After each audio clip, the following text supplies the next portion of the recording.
This is not the image China wants ahead of the Olympics.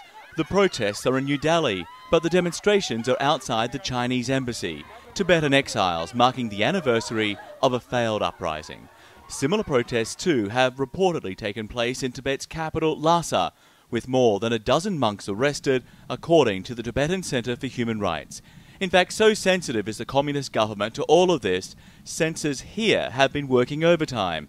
In India, Tibetan protests against Chinese... On the left, CNN's regular broadcast.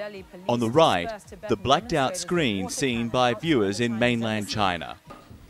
Olympics or no Olympics, Beijing is maintaining its hard line. The exiles who want to come back to Tibet can when they admit that Tibet is part of China and they're Chinese, says this official. Communist forces invaded Tibet in 1950.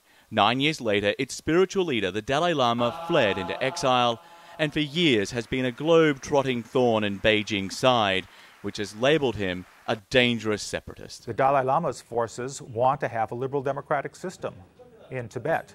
And of course, the Chinese government is not about to agree to that. For Olympic organisers, Free Tibet protesters are one of the biggest security concerns during this year's Games.